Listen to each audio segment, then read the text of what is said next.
And I don't know why this is so simple or so difficult for these people to understand. You know how things work really well in life and really well with your neighbors and really well in communities? When you mind your own damn business, things work better. Stay out of our business. Stay out of our business.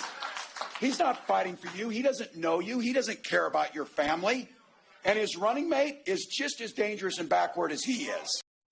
All right, well, Minnesota Governor Tim Walz is Kamala Harris's VP pick, and he's been attacking former President Donald Trump and his running mate, J.D. Vance, while on the campaign trail. That was Thursday.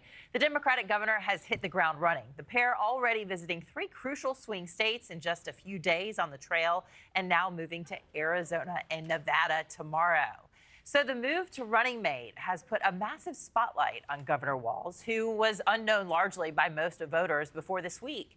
So now everything from his assets to his military record, everything is being dissected. For more insight into who Tim Walz is, I'm now joined by someone who has also led the Gopher State, former Minnesota Governor Tim Pawlenty. Thanks for joining us. Appreciate it. Delighted to be with you and your viewers. First, I want to let you respond to those accusations of stolen valor that we've been seeing from Republicans.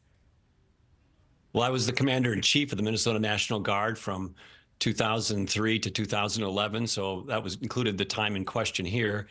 Of course, Governor Walz served for 24 years, and we appreciate, all of us, all Americans should appreciate all military service, regardless of place, time, ranks, situation. And so we have gratitude for the men and women who serve in our military and veterans. And I think in this case, there's a couple of misstatements that have been corrected by the Harris campaign. And as to the timing of his retirement relative to a deployment, that gets involved, and it's probably beyond what we can cover in this segment. But I think the people who can judge whether the timing of his retirement was appropriate or not were the people in that unit. And they're weighing in on that publicly, and you'll hear more about that in the coming days and weeks. But the rest of us should just say thank you for your service. Yeah, well, our Tom Dempsey had a report yesterday and spoke with one of them, and he said that he did not feel like the timing was cowardly at all. He said he felt that from the bottom of his heart.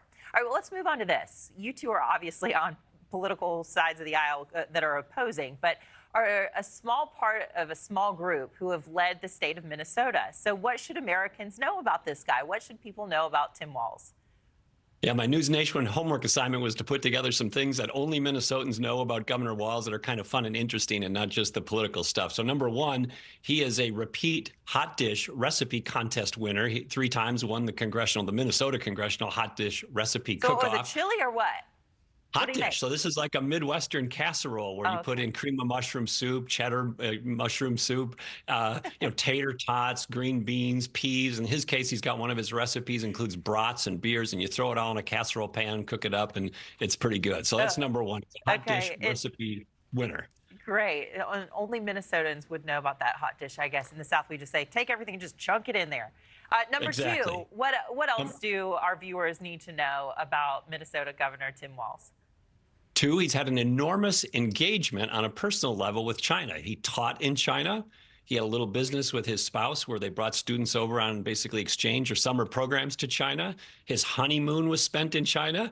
And by his own account, he's been to China more than 35 times. So he apparently has a great knowledge and fondness for China. Well, and Republicans, some of them anyway, are pointing to that as suspicious. You don't think it is? Well, there's no evidence of that other than the fact that he traveled there on exchanges and taught there. And, the fact that he was there is not deniable.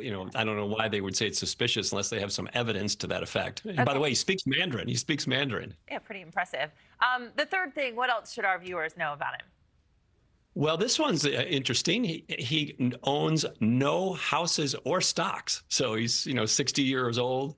And as reported by the press, I think The Hill and his financial disclosures, he doesn't own a stock. He doesn't own it or a house. So that's a little different. Wow. Okay. And we've got to power through number 4 and 5. What are the 4th and 5th things our viewers should know about him? Real quickly, 4 is he's an avid sci-fi fan and reads sci-fi books and watches movies and with his kids. And lastly, like a lot of politicians, he plays both sides of the fence. He's both a dog owner and up until recently was also a cat owner at the same time. Thanks for watching, everybody. Go to joinnn.com to find NewsNation on your television provider. Also, don't forget to click that red subscribe button below to get more of NewsNation's fact-driven, unbiased coverage.